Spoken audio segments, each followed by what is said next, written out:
All right, so maybe we should get started. It's 5:04, so I think we'll just kick in. Hello, everyone. I'm Danielle, the Experience Design Director at Smart Design. I'm excited to welcome you to our Smart Salon today. Tonight's discussion is on the decisions we make, whether they're big or small, and how they can have a high impact on our lives and long-term goals. Whether that's building some daily habits, making a career change, or choosing a new place to live. And design can really play an important role in navigating these decisions. And design plays a role in how information is presented, in helping us balance emotional and pragmatic factors, and in adapting to our own individual situations, abilities, or needs. And we're joined this evening by 3 experts that help people think through these decisions. We're really excited to get their perspective.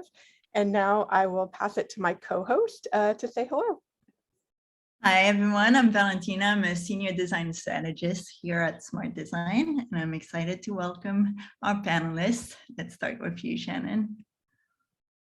Hi, I'm Shannon McGarity. I'm Director of CX and CX Strategy and Research at Signet Jewelers, but I'm also a leadership coach. And so if I'm kind of referencing this image over on the right, this is a tool that I have used in my leadership coaching work with not only designers, but people of all kinds to help solve problems and think about their challenges. Thank you. Kate. Hi, I am Kate Rogers. I'm a principal behavioral scientist at Zillow. So I've spent the last couple of years of my life trying to help people make the right decision about selling their home and finding the right home for them. Hi, everyone. I'm Tim Wallach. I'm the VP of Product Design at Stash. Stash is a product that helps everyday Americans build and earn wealth. The vast majority of our customers are first-time investors. So how we help them make the decision to start investing, continue investing, and building their wealth is something that my team and I think about every day. And psyched to be here. Great. Now that we're done with introductions, I just want to do a little housekeeping. For everyone attending, you'll see a Q&A box at the bottom of your screens. You can ask any questions in that box down there. We'll be keeping tabs on the questions throughout the conversation, and we'll submit them to the panelists towards the end of the salon. There's also a chat window. Feel free to add comments in there throughout. We might also share links within that comment section, so you can look for those. And this session is being recorded, and a summary along with any links that are shared, we'll share those out in about a week or so on the Smart Design website, which is smartdesignworldwide.com. All right, let's begin. Valentina, I'll pass it to you.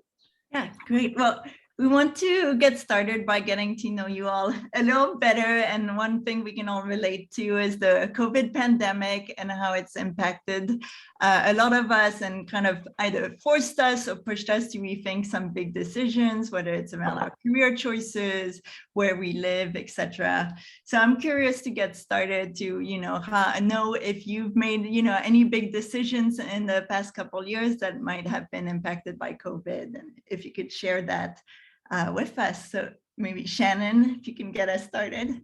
Sure. So I guess in May 2020, I got laid off from my design consultancy, where I'd spent a bunch of years helping clients solve human-shaped problems and coaching designers and cross-functional teams to, around innovation practices. So while I was thinking about my next role, I hadn't really felt super empowered and was kind of questioning what I was going to be doing. What is my purpose? And so at that time, I'd taken a few courses at the Coactive Training Institute, and I decided to get certified as a certified professional coactive coach. And that decision just helped me so much during COVID. It provided clarity because, when you're learning to help coach others, you kind of have to go through a bunch of coaching yourself, and you have to learn how to make decisions in different ways than you would have ordinarily. I had a lot of connection to impact. So it gave me a lot of energy during a hard time by helping other people navigate their own careers or their life choices, or like embracing a certain kind of creativity that they wanted to in their lives. And honestly, there was just so much overlap with design and making good design decisions really overlaps with making good personal and career decisions. So, there are all kinds of tools and mindsets that we as designers use and can use for our own personal innovation. So this has kind of changed my game and, helped me, feel connected to purpose in my work. Okay, thanks. Kate, what about you? So I think my big decision was a little bit before COVID. So about 3 or 4 years ago, I actually made a decision to leave academia. So I was a psychology professor prior to my role at Zillow. So I'd spent about a decade in academia, really working my life to fit around my work. And I had kind of this opportunity to realize, it doesn't have to be that way. You can actually, figure out what life you want to live and then figure out how work, your job can fit into that and get you there. And with that, I ended up in this role at Zillow that I became even more glad that I took when COVID hit, to be honest, because Zillow, I feel did a really good job with everything COVID related. So we went from being pretty much you have to be there all the time to we're fully remote now, which is just amazing. And that response has been great. And then just working at Zillow with all sorts of different people that I never would have worked with before. I started out in an econ research team. I'm now a part of a design org doing research, and it's just been really great, fun ride all along. Great. And what about you, Tim? I think, COVID hit different people in different ways. And, I think there were a lot of people who, lost their jobs and they were having a hard time making ends meet. I think I was certainly in a privileged position, and kind of the way it hit me was just asking what's important and what am I looking for in my career. And I think one of the things that was really important to me was focusing on an important problem or puzzle to solve. And wealth inequality in America is, I think, one of the significant challenges we had that became, even more acute during COVID.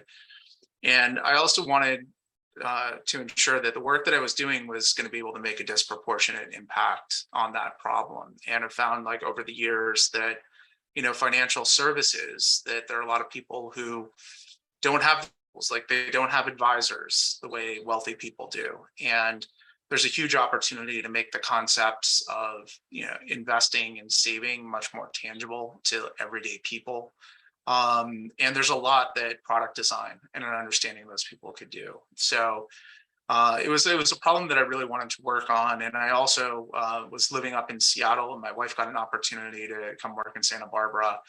And so I joined Stash, which gave me sort of both things coming together. Stash is really designed to be a hybrid company. We have an office in New York, but even if you live in New York, you're not expected to come into the office.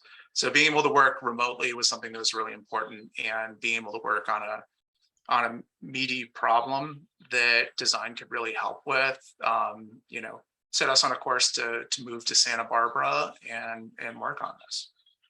Great. So you did both the career change and the move and everything all at once. One felt and had a small child, which is another thing that happens a lot during COVID. Mm-hmm. I love that you both made decisions based on values. I think that's pretty cool. Kate, you were working to live, and Tim, it sounds like you were you had a bunch of different values that you were trying to elevate in that moment. I think it's super cool. Yeah, I think, for the fortunate few, I think COVID sort of gave that opportunity to really, in our isolation, reflect on what's really important. Yeah, true. Shannon, in your line of work, coaching people with their careers, do you feel has that changed the importance of that people put in, using their values to guide their choices? I think it's always been important, but I think that like Tim was saying, COVID was a catalyst. That moment threw a lot of assumptions or biases that we had. It threw them up in the air. Do we really have to live where we're living? Do we really have to be doing the work that we're doing? I think it made us question ourselves. It gave us, some more wide open space to play. And then honestly, like Tim said, all of a sudden it set up some time for intention. Because, like when we're working as designers for, for our clients or for our users or for our teams, like we're always thinking about other people and solving their problems, but we're not always thinking about ourselves and what's happening with us and how we can solve our own challenges. So I think those of us that were privileged enough to like be able to react in that way was, it was formative. Yeah. And Kate, what changes have you seen in how people decide where to live in the past couple of years? Yeah, I mean, I think to Shannon's point about the values, like that's definitely playing kind of a bigger and a different role, because we are not necessarily so tethered to living in a specific place with all of the remote work options. And so you see people kind of making decisions that are like, oh, well, I could have this dream job that I love, and I could also actually live exactly where I want to live anymore. So you saw a lot of people moving or looking for different types of spaces, because now they need to have space to work from home. My partner and I were in a about 1,000 square foot apartment, both working from home for quite a bit of COVID. And we ended up buying a house much sooner than we had planned to, because that was not a sustainable environment for us to work in. And we had that opportunity. And so you see that happening a lot too. They're looking for that home office, and making decisions, or kind of thinking about, oh, we can't use all the city amenities, let's move out of the city. And some people might have seen like the New York Times, I think, op about buyer's remorse being a big issue right now, where people, I lived right downtown Seattle and it was amazing. I could walk to work, I could walk to Pike Place, but then all of that was closed. So I moved, further out for a little bit more space, but people are taking that to an even more extreme and really thinking about, okay, I want space for the home office. I want space to have my kids grow up or have that bigger yard. And so just the types of things they're looking for in their day-to-day life, I think, changed, and that opportunity to, really have more say in where they live and not just be tied to specific locations. And then of course, like in general, the housing market has been bananas. And so the way that people have to approach like buying a house right now, if you are trying to buy, is just completely different when homes are going for huge amounts over list price. They're getting 20 something offers in a day or two. It just changes basically everything you have to deal with.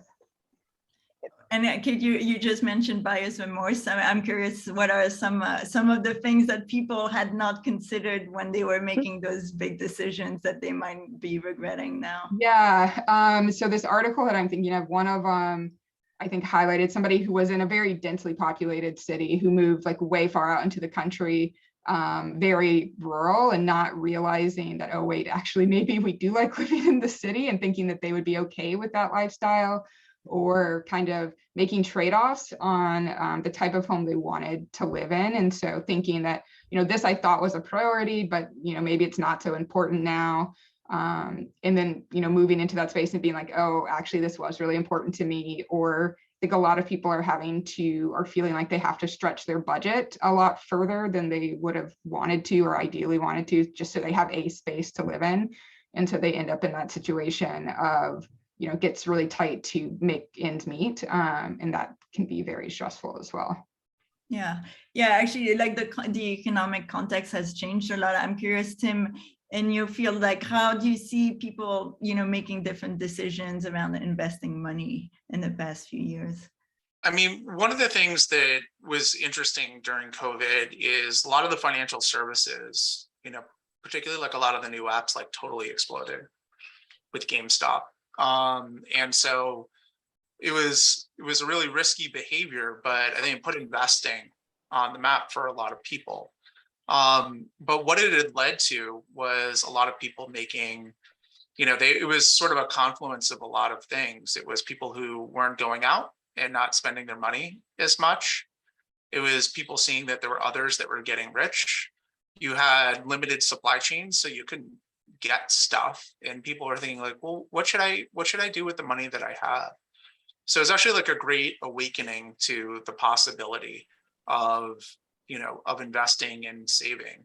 And I think we, along with many other like financial like institutions, were like enormously successful.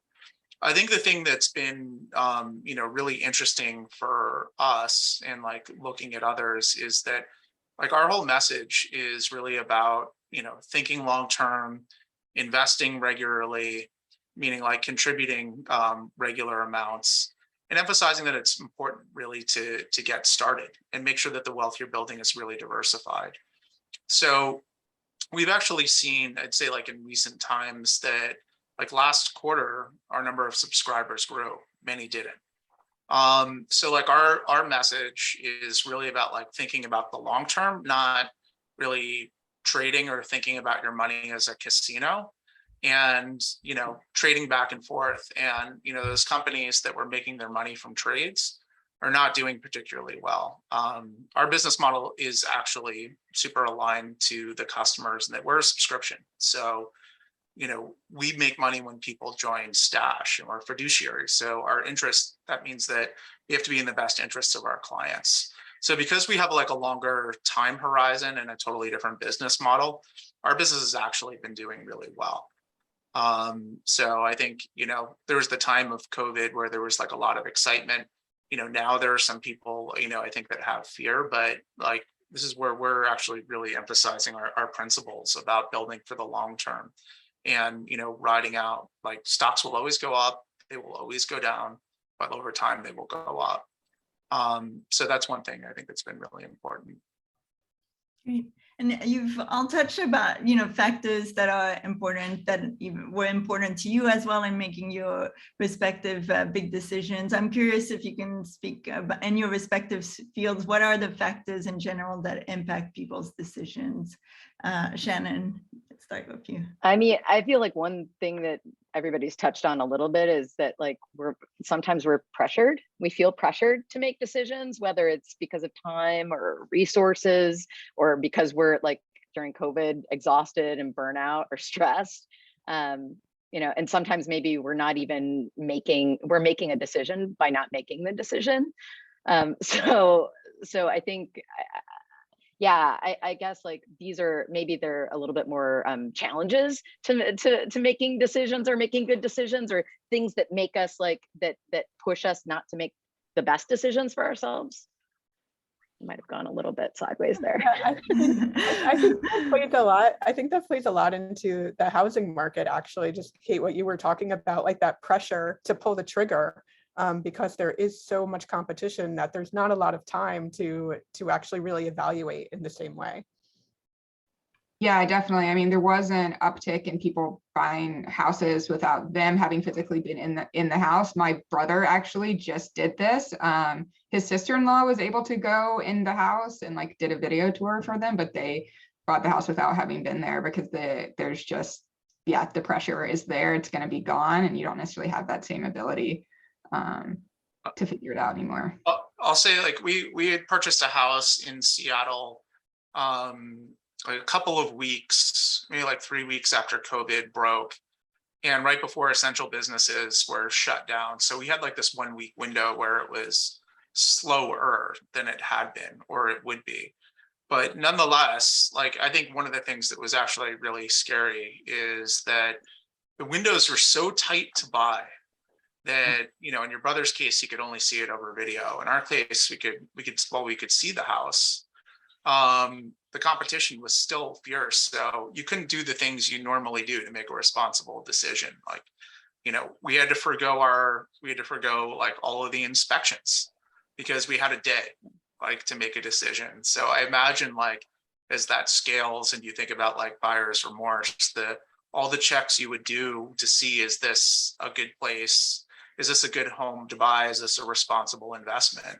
A lot of people just didn't have the luxury of doing that. Yeah, it doesn't leave a lot of time for intention, right? Like, and when Danielle, you were talking about evaluation, it's like you have to figure out, like, you probably had a good idea of what you wanted, Tim, and were able to visualize that thing, and you were ready to, like, to kind of take the risk in a way. But like, I think sometimes we don't start out, we don't put ourselves in that place or in that position with a very good idea or visualization of the end of what we're kind of looking for. And I think that's where we can kind of get into problems, right?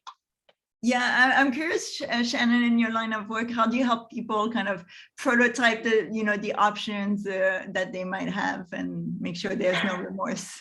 Yeah, I think personal change, personal innovation is a lot like design innovation. What we're trying to do is de-risk decisions that we're making, and make sure that, you know, we don't want to go out to market with a product or a service that we haven't tested. So there are a lot of things that you can do before you make a big decision, that live in that space of prototyping. So, maybe you're deciding whether you want to be an individual contributor or a manager, or maybe you're deciding whether you want to move to, Europe and move to Berlin. Like there are things you can do in between that actually like will step you a little bit and make sure that like, hey, did I like this step? Did this step work? No, why not? Okay, let's go back to the drawing board. So like making sure that we're kind of, iterating and testing all the time on our personal decisions. That's, I think there's a lot of opportunity there, and we don't always have time for it. And I think that's what a coach can do, is help make time for that.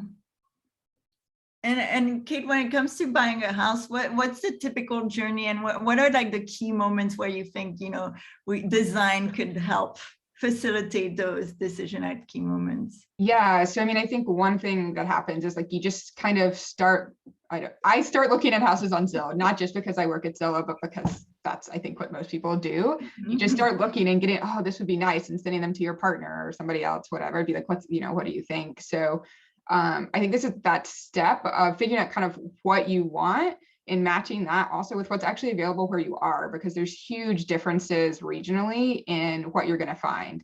I grew up in the Southeast. I grew up in a house that had a full basement, very used to basements. Basements are not really the same thing in Seattle at all.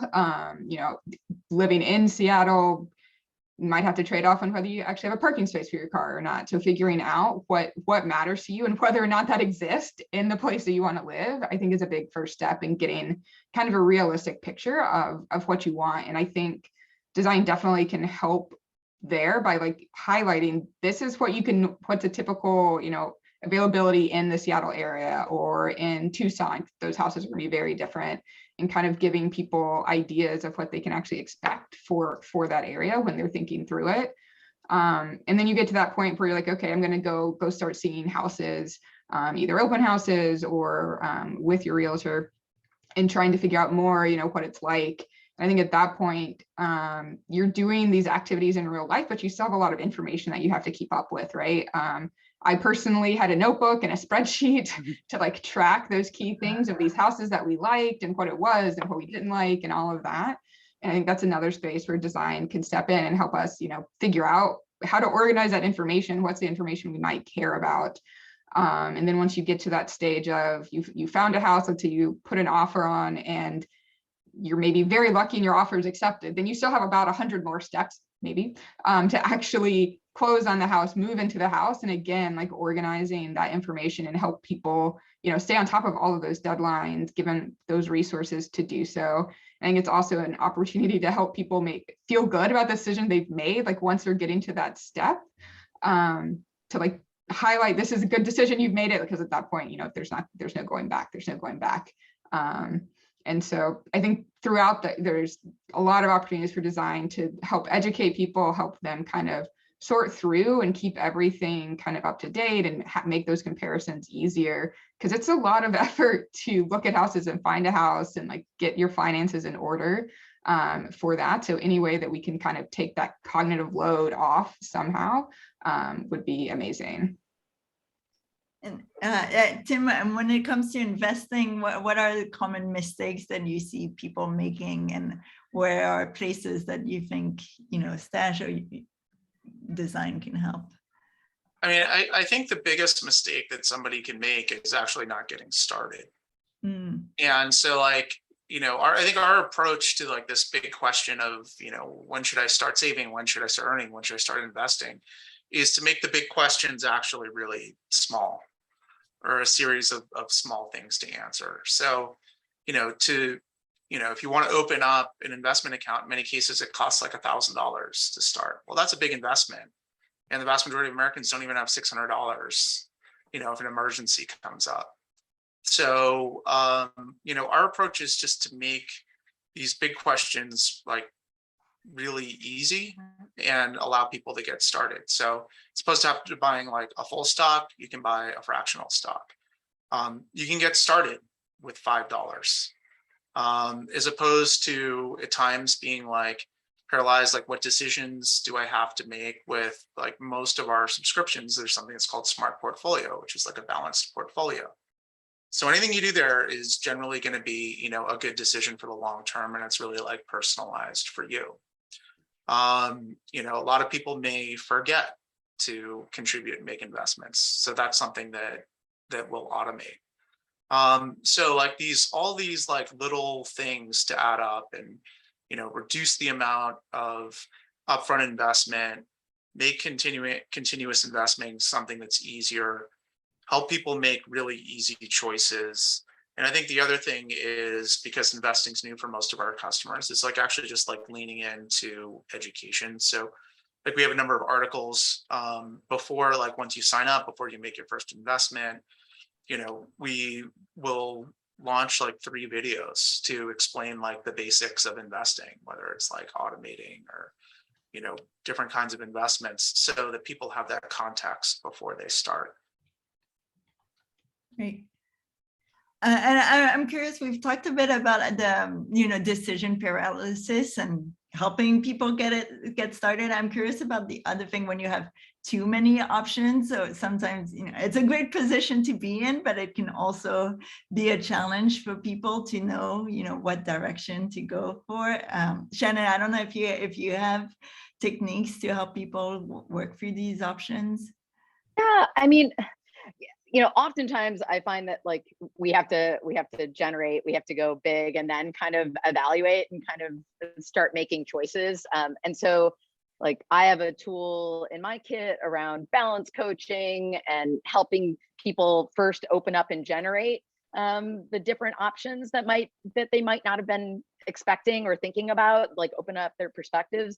And then like in a lot of design work we do, using, you know, evaluation to say, okay, how is this connecting to my values? And then, you know, is this decision connecting to my values or my purpose? Is this one why? Which one is closest? I think that's a really rich conversational path that gets you to, you know, that gets you closer. I think just like in design projects, you want to have design principles so that you know whether that thing is working, or if it's good or not, if your solution is good or not. And I think that people have to kind of create those principles for themselves as well.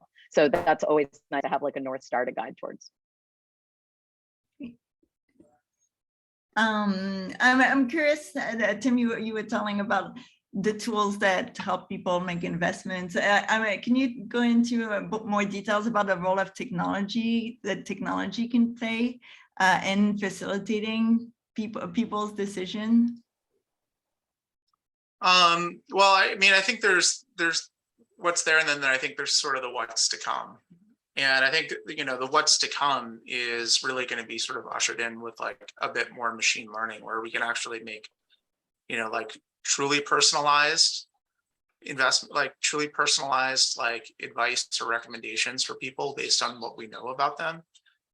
So I think that like that's the target that we're really trying to get to, is that everyone's experience on Stash is different, because every person that comes on is different.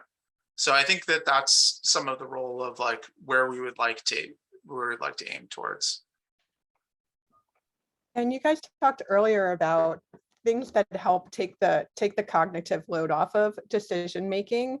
And there's so much data out there, obviously, that's playing into a lot of these AI models, but also just metrics and scores on everything that help people in some cases make decisions. I think in Caden, looking at the housing market, there's like happiness quotients for neighborhoods, there's walkability scores, there's flood factors, there's quality of schools.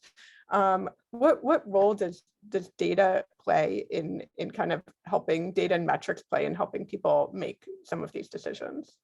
Yeah, I think that's a good question. And it's one of the places where like we always want more. Like I want to know all of the things. But we also know from like academic research that having more information is often leads to worse decision making. And there's a bunch of different reasons for that. So one is just cognitive load. You get too much stuff in your head.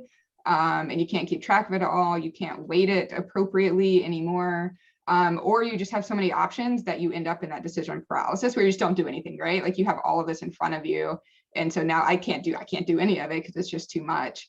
And so when we're talking about like these different metrics, it's really important to consider that in general, like as people, we're not great with numbers. Like what does 25% better mean? Or what does that happiness quotient of 98 mean versus 95? Is that going to be an actually meaningful difference to me? And I think that's one of those places where design, plus like a behavioral science kind of aspect to it, can be really helpful in helping people make sense of what these numbers actually mean for them. So putting them into the context that makes it meaningful. You know, does it matter that the happiness quotient is 3 basis points higher, 300, whatever?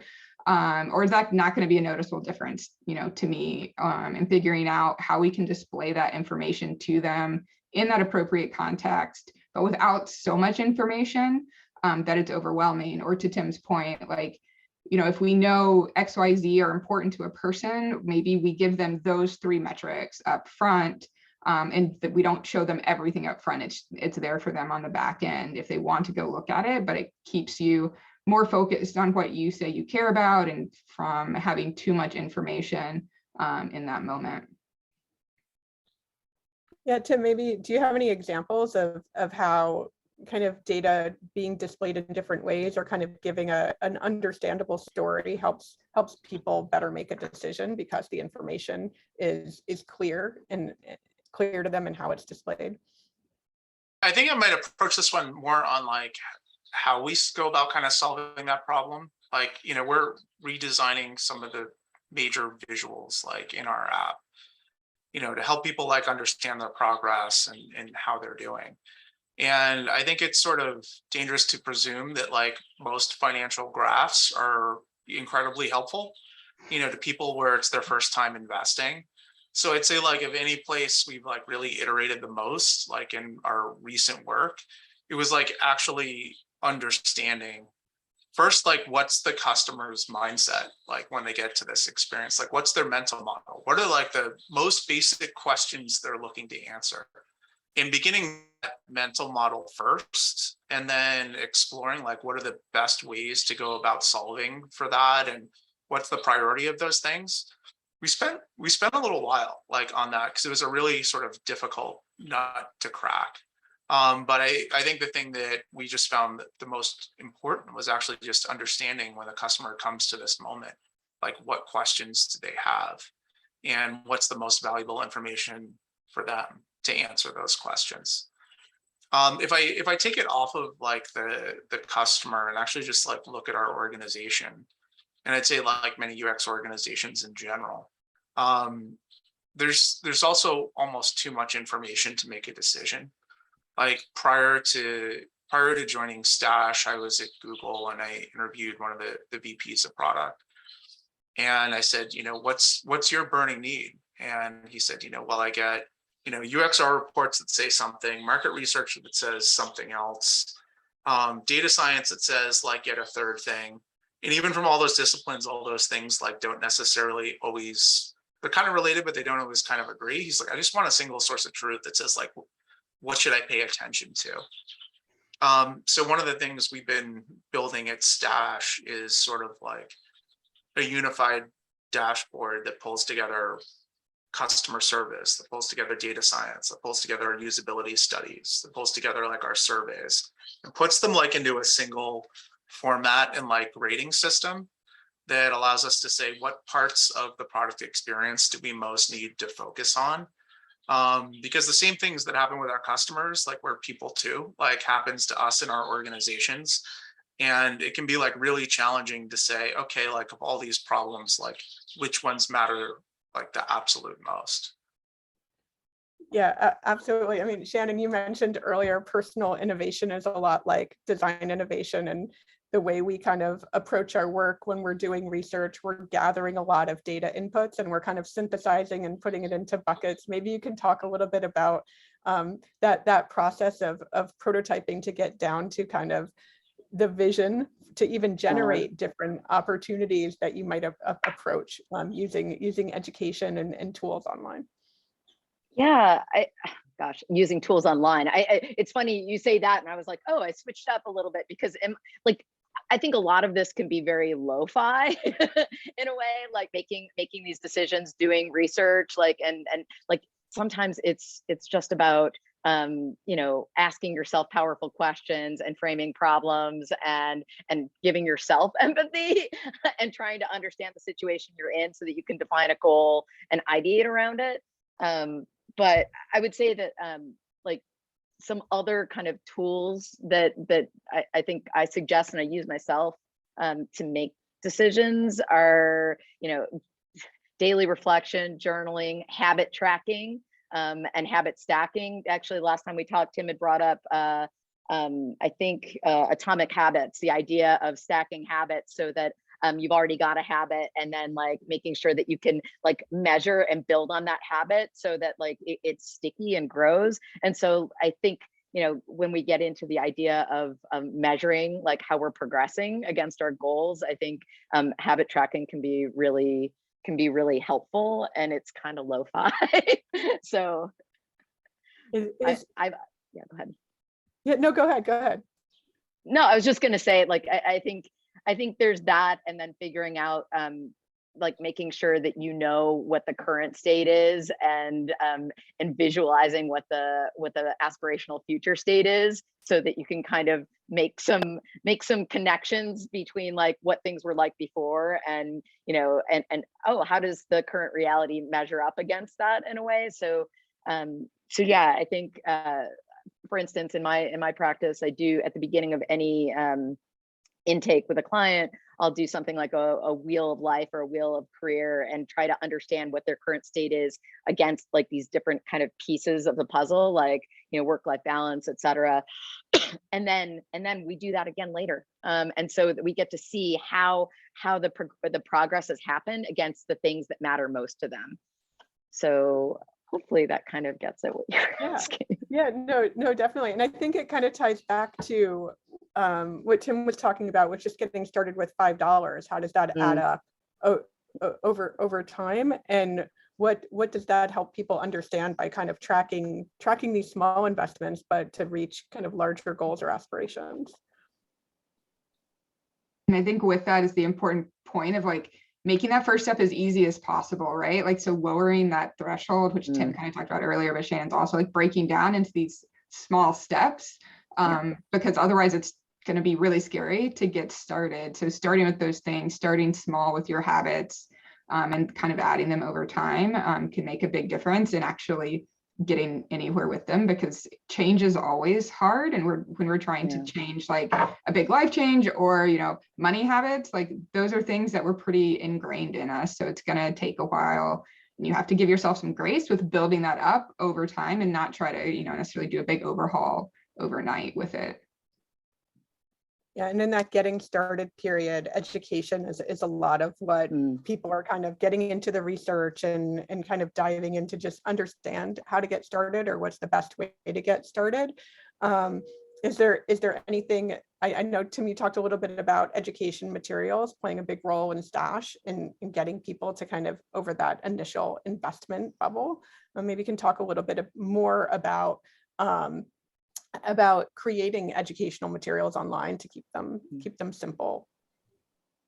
Yeah, I mean, I think it's important. Like, we want our customers to be like really informed. So, you know, education will come sometimes in the form of like emails. I think like increasingly we're, you know, trying to embed it and make it like really contextual to the activity that the person is doing. So I mentioned like making like your first investment, and that's like, you know, connected to the action of like making your first investment, like once you're signed in. And so it's sort of like catching somebody at that moment and providing, you know, the first version of it we did was like written, and then we've like moved it to video just to make it a bit more consumable. You know, I think one of the things that's interesting with like Gen Z in particular is like willingness to like read lengthy articles is less. Like, they would love to have education delivered like in the mediums and like at the speed with which they're receiving like their other instruction and education. So like video is something that we've really kind of like leaned into. I'd say it's something that we do like, and we have an investment committee that, are like experts really in like, financial planning. And then we need to like marry that with either like our brand team or, with our internal like product design, like writing team to make those concepts like super rockable for the everyday person. Yeah, and one of the things that we know is kind of what you need, or the actual information that you're looking for is going to change as your needs change, or as you kind of move through different challenges in your life, or something new comes up, whether that's kind of how you invest, or kind of how you're thinking about your career differently, as we kind of started talking about all the shifts that you guys made over the last couple of years. And there's so many factors that come into play that influence the decision making that might be different in your 20s and your 40s, or even in your 60s as you think about investing. Maybe Kate, you can talk a little bit about decision making around where to live and how it might change as maybe different things change in your life, or you're kind of approaching a different life stage or have different things available to you. Yeah, I mean, I think that's definitely something you see as people kind of age and they're looking, they start actually looking to buy versus just renting. I mean, that's a huge change. Like, so that figuring out that first house and what you want and what you value in that first house and what you can afford are probably not all going to align. But then, as we age, like you see changes in priorities, right? So your first house probably aren't as concerned about having maybe as much space as you might be later on. Let's say you have teenagers or something, that might be a time when you're more concerned about having a larger home, and then kids have moved out and then you end up downsizing. And so you kind of can see these shifts in terms of upsizing and then downsizing throughout life, and where are they moving at these different times. So a lot of people, at least pre-COVID, would move for work earlier in their life. And then maybe later in their life, they move somewhere else to retire to a state that works better for, like tax benefits, or they move to where their grandkids now live. And so you see those behaviors kind of changing because some of those values and what those needs are at these different times end up changing as well.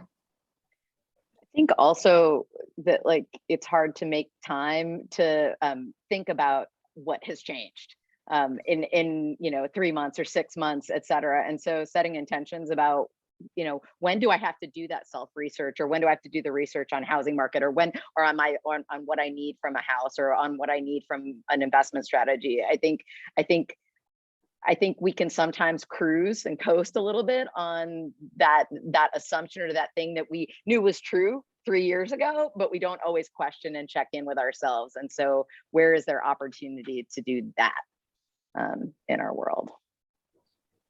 Yeah, definitely. I mean, they're sort of with specifically with investments, there's sort of timelines that investment companies want to put you on, where it's like you should be investing this much and to reach this threshold in order to have this amount of money by your this age in life. And when you start looking into it and kind of the pressure of that, and I don't know if Tim, you can talk a little bit about that, or kind of the decisions that people make about investing early and how it affects things later in their life.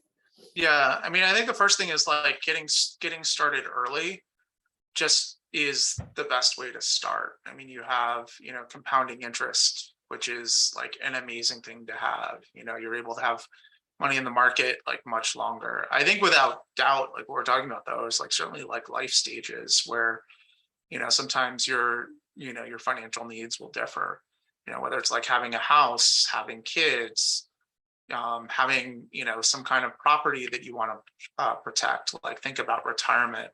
So, I mean, like some of the products that we've designed are really sort of like thinking about our customers through these various life stages. So, you can begin, investing, opening an account for yourself at like one of our other tiers. You can open, a custodial account. So that's like an account for your kids. We also, like, part of being financially responsible is like having insurance and being protected in an unforeseen event.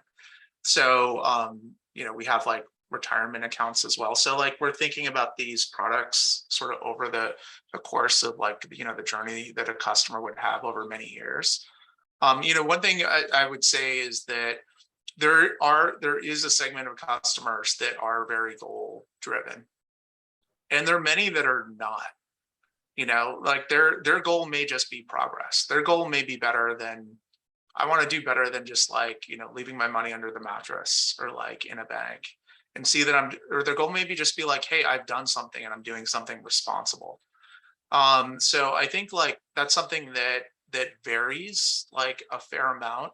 But I think one of the things that we found is that, in some cases, like goals are just not like as explicit is the sense that you're actually like making progress. Yeah, in our last chat, you mentioned we were talking about BJ Fogg and Atomic Habits, and he had this story that he shared that I just, it's been really sticky, shared with like, some of the team members. But, when like the conventional thinking was that, if you wanted to say get better in exercise, like doing push-ups is, you'd start with 2, and the next week you go to 4, and then, by week 10 you're up to like 30 or 40. And he said that sometimes like setting more and more aggressive goals is actually incredibly demotivating for customers, because or just for people in general, because if I wanted to do 40 push-ups, like I couldn't be, if I were sore that day or not feeling well, like I wouldn't want to do it. If I just had a quick break, I might not have time to do it. So what he was encouraging was actually just keeping the commitment really small. So if you want to get to 40 push-ups, never changing your obligation to like more than 2.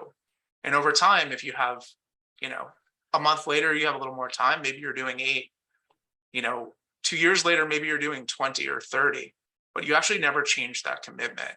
And you keep that barrier really low to continuously, because what you're really trying to do is encourage the positive behavior.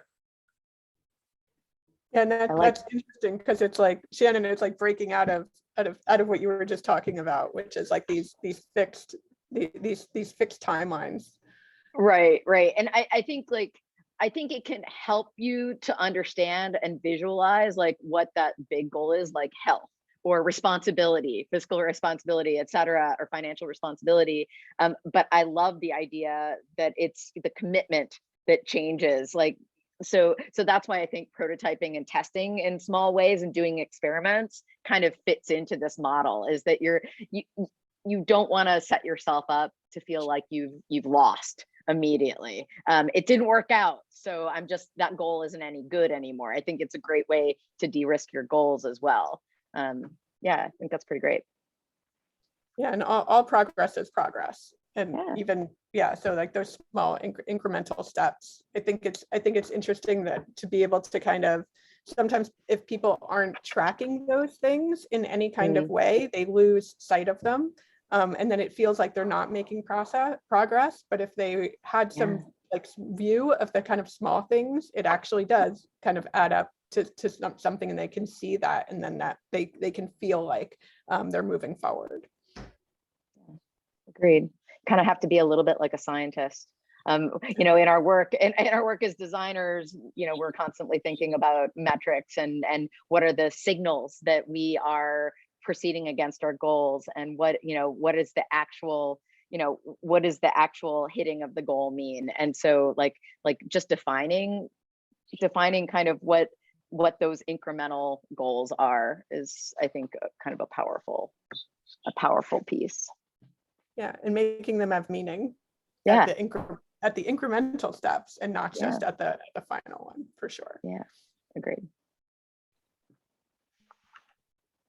So I don't know if there, Valentina, I don't know if there's any questions we might want to. We have one question, and feel free to ask questions now for the panelists. But we do have one question asking, are there any specific design tools that are helpful in your organization? For example, personas, jobs to be done, journey maps, etc. Shannon. Oh, for me? Yeah, I think.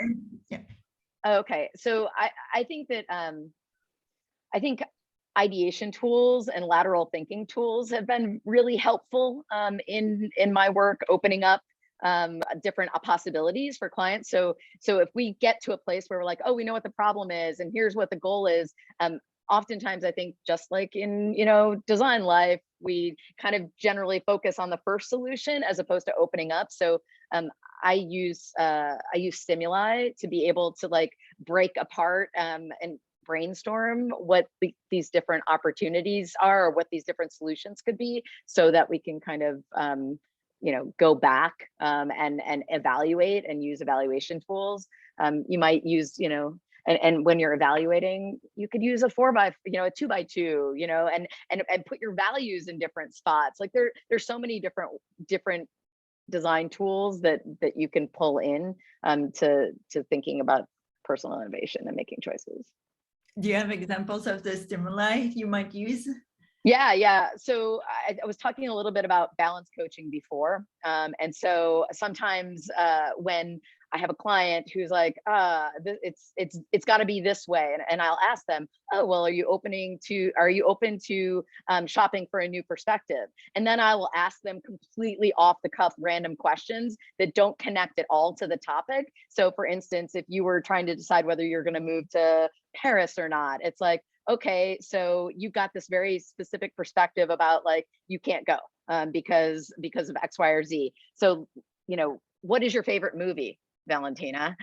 And you would tell me what your favorite movie was. And I'm like, well, how does that connect to this situation that you're trying to make, this choice you're trying to make? And all of a sudden you're like, oh, you're making a bunch of connections that your brain wouldn't have gone in that way before. So we're asking you to push out of, your linear thinking, your efficiency thinking, and make you go wide before we start making decisions. So that's one example. That's great. What about you, Tim? Are there tools you use within your teams to help? Yeah, well, I think tools are one thing, and I think it's like what the problem you're trying to solve is another. And I think one thing that I've found over the years is sometimes like bringing a tool from one place to another, just because you like fall in love with the tool, like it's not the right tool for like the right moment. So I'll share like a few that we've been using that have been like, I think particularly helpful. The one is like a customer is developing like a customer journey that's very measurable. So I think like, having a picture of the customer and, what are they going through and what are some of the pain points and the delight moments? Like, I think those are things that oftentimes like we can fall in love with, like as designers, but they can be really static. So if you're presenting some sort of like transformational vision, they're awesome. If you're working like in a technology company and we're like a fintech, we needed something that's actually going to be able to measure, like, are we making progress, like against like the most important customer problems. So I think that, and measurement is something that's, that's really important to us. When I was at Google, it was really important to us at Google too. So, I indexed sort of done a I'd say like super traditional, like journey map, which is a little bit of jobs to be done. But it indexes a lot on just sort of getting like high quality, very measurable data to see like when we launch something, like, are we making improvements, surfacing on a regular basis, like those areas where there's still like opportunity to improvement to like work into planning cycles. So that's one that's been super helpful. I think like another one is really just like closing the gap between like insight and design. So the team's been focusing, we use like FigJam all the time, but it's almost more the ritual that we set up more than like the actual tool. But for our insights people to be leading those sessions, but like have a tool where you can capture like learnings and reactions in real time for partners to contribute to, like having a way to like have good sessions afterwards, like around our learning or what might we do next. I think that's like the behavior that we've been trying to encourage. So we just been, I think, like iterating a lot on light ways to input, ways that we can create like artifacts together like much faster. And I think like the last one was one that like surfaced recently, which is sort of like one of those oldie but goodie. Shannon, like you mentioned, like a 2x2, and this is one I had used in many years, but is just like the impact versus effort. So, you find like over time that there are, a number of valuable things to fix, But you always have like a finite set of resources and availability with which to like make those. So, you know, as teams like early in the cycle are like identifying like which problems to solve and thinking about what the solutions are, you know, meeting together with your partners and like plotting those things out and looking at available resources you have, like, you know, allows the team to like make progress on important problems, you know, whether you have like a lot of resources or you only have a few. And Kate, you came from academia, so I'm curious if you brought any tools from your past life to your new work, or if you've adopted new tools that have made your job. Yeah. So one of my answers was going to be, this is maybe not a great thing to say, but like as a tool, like have behavioral scientists as part of your design orgs, because we bring a different perspective in working with design and thinking about questions. So, or like UX researchers also do it, market researchers. So having those researchers involved to ask those questions. But I think it's not necessarily a tool exactly, but the way that I approach the research that I think is super helpful is a lot of times people say, here's the issue, and they don't dig any deeper than that problem. And so they start coming up with ideas and iterating on solutions to this very superficial problem that then they test and it doesn't work and they're shocked. And it's because they didn't take the time to really dig in and correctly identify what's actually causing this problem to occur. Because if you don't take the time to do that, a lot of times you are going to just completely miss it, because often human behavior and cognitive processes are all a lot trickier than we want them to be. And we have a tendency to approach them with, well, this is what's going on in my head, so it's going to be the way it is for everybody else. And a lot of times that's not going to be true either. So taking that time to, you know, what are all of these potential reasons why this is or isn't happening, and like trying to think through those, bringing in those researchers, I at least think is super helpful. I might be biased, but yeah, just taking the time to make sure you're really asking the right questions up front to solve for those problems. I would build on that too and say that, like, I think you both are kind of touching on a theme about partnership and not going in alone, and like harnessing other people's perspectives when you're making decisions.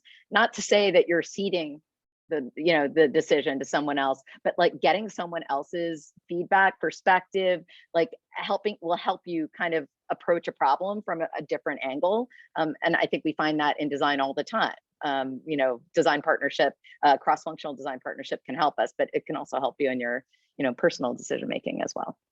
I think that's also another great point. And it's something that I definitely brought from academia, was a very strong feedback culture. So bringing that into the teams, and it's something that has been different for me as we recently were reorged into these design teams, is really, that was a part of our culture, has always been a part of it. And so getting people to do that on a more regular basis. So it's not scary and it's not like harsh criticism, but everybody ends up doing better work, coming up with better solutions for customers and for the business by just having that as an integrated kind of regular cadence for your work. Okay. We have another question actually that ties on to that, but do you have any examples of transformational stories from your research that have changed how you have approached the problem you are trying to solve? I don't know if anyone has a story to share.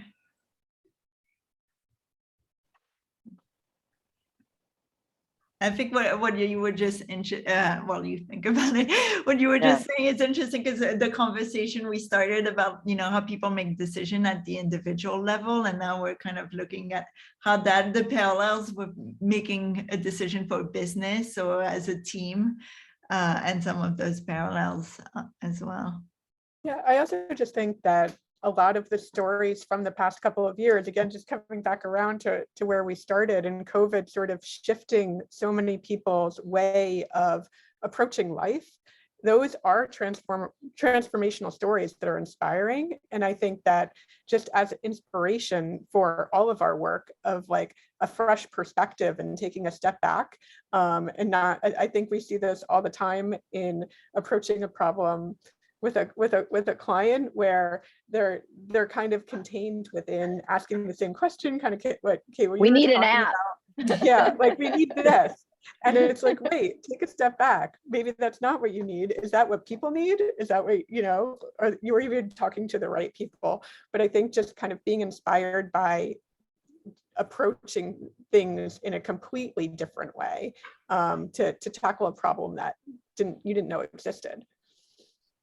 I've got a couple that I can share. One is stash related, and I think it's relates to something that Shannon was saying, and another is not. So I think when it was coming to like, about 6 months ago, we were like kind of redesigning our like how people sign up for stash.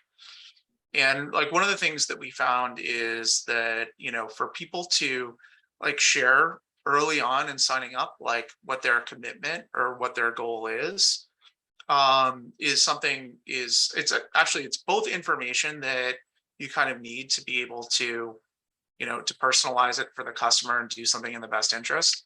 We also found from a customer perspective that by stating what their financial goals were early on, they were more likely to stay with us and to like go through the sign up. So like stating your intention is something that was really important. There is another one. This is when I was at Google, and this just launched during I/O this year. But there are these like experiential maps, like of cities. There's one that's launching in New York this fall, but it was like kind of a story around like the ability or just like the need to sort of spot some really common themes. So we were looking at, maps that would help like Gen Z explore the world. And there were 3 people that we met that were very different. One was in Tokyo, one was in New York, and one was in Bangladesh. And what we found was that there was one person that wanted to, they would physically like go to a restaurant and check it out to see if it's an environment in which they feel comfortable. There was another person that would go to like a restaurant or a club to check it out because they were like the tastemaker for their group. And, part of their credibility is somebody who recommends stuff, and it's really great. And then there was somebody else who, was an aspiring, like, wanted to be like Insta famous, and they would go check places out beforehand because they wanted to, see how they would look, like how would it photograph if I was like in this space. So 3 completely different motivations, but the one thing that like united all of them is that they wanted to pre-experience a place before they went. So this was, I think, like, and I worked on this maybe 3 years ago. It just launched. But I think this is one of those cases where you learn many things like in the course of a project, but sometimes like highlighting the most kind of like the stickiest insight and the most like differentiated thing, I think is what ultimately like allowed this to be pushed through. Nice. Yeah, I think this makes me also think about the power of asking why, and like when maybe you have an idea or about a goal, etc., like to be able to question yourself and ask why do you want that thing? Why do you want that thing? Like basically abstraction laddering, like, by asking why you can zoom out a bit, and by asking how you kind of zoom in more. And so I love the idea of asking why so that you can get to a place where you might not have expected, or it challenges your assumptions about about the decision you're making. Yeah, and you wouldn't get that, like that example that Tim just brought up. There are 3 different reasons that these people came to the same place and did the same thing. And as researchers, as design researchers, there's so much power in not just understanding the what, but understanding the why. I'm curious, as we're getting close to time, but talking about the why and the how do you see those questions changing in the future in your respective fields, like the motivations or the factors impacting people's decisions? I don't know if anyone wants to go for it. Kate? Yeah, I mean, I think the why, we're hopefully going to keep seeing people being able to do that, why they're moving or why they're getting a house based on their personal values, and really getting that ability to align closer with that, and, you know, feeling less constrained by other things, whether that be where they're working or just societal expectations of being on that timeline that we've kind of touched on. But really being able to, you know, figure out the why in a way that's really meaningful to them. I think the how, I mean, mortgage rates right now are really rough, so I think it's just going to be harder for a while. But I am not an expert on like housing trends like that. But it's definitely still a tense market and a lot of competition out there. So it's going to be tough, I think, for a while. Tim, do you think people are you know, you were talking about the importance of setting goals. Do you think, have you seen goals changing over time, like the kind of goals that are most important to people? I mean, you do see some fluctuations, you know, in terms of what people's goals are. I'd say like most of them, I would say the group that comes to us is in many ways like a very like self-selecting group. Like they don't come to Stash to get everything you could invest in, but they do want to have some agency, like in what they pick. But their goal is really about like building more like long-term wealth. And so I think you know, some of the hows is like, how can we like encourage be it sort of their goals or their behaviors to help them achieve their goals or maximize the progress that we make. And I think, you know, by reducing like some of the friction and reducing the barriers, like we've done that to a degree, but I'll say we're like a long way from getting that like totally perfected. You know, it's something we continue to need to make progress on.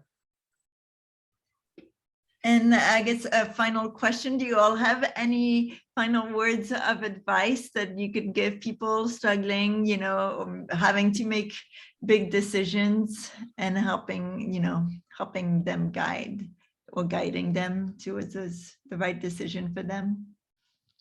I think this conversation has been an incredible, you know, gold mine of those nuggets in a way. I think, you know, not making decisions alone, challenging your own assumptions, making sure that you understand the why behind your decision making, and be ready to flex and adapt in the moment, and then not, I guess, like making sure that you're really intentional about making space to understand your problem more, so that like you can get to a better outcome, I think is probably where I'd land it.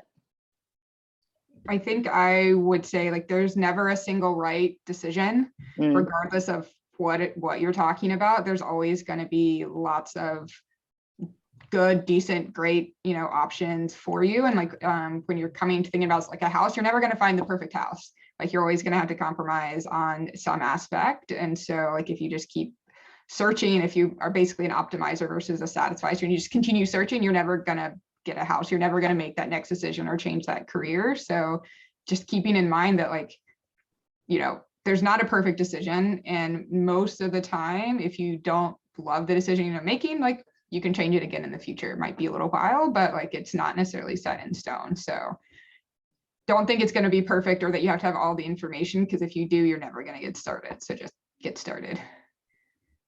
I mean, I think one of the things we've talked about is just like analysis paralysis.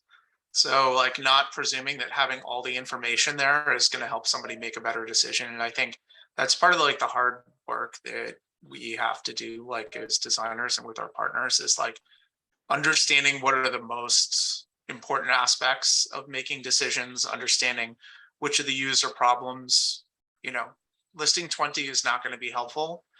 You know, listing the primary, secondary, and tertiary is going to be like immensely helpful in, you know, guiding us to build the right products, making decisions like about what we decide to work on. And then also for our customers, I think, you know, the perfect decision, you know, as Kate says, like it doesn't really exist, but I think like the standard that we should be shooting for is like, how do we get people to like a confident and informed decision?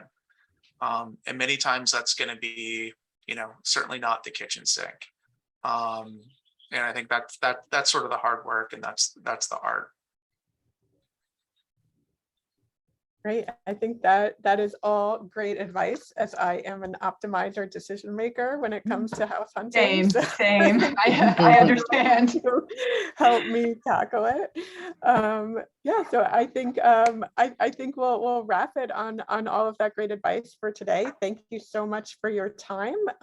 If anyone wants to revisit the discussion or share it with others, obviously we've been recording this and we'll have a summary of it up on our website in about a week. So you could check that out on smartdesignworldwide.com. You can sign up for updates as well about future salons. Our next one is going to be July 26th.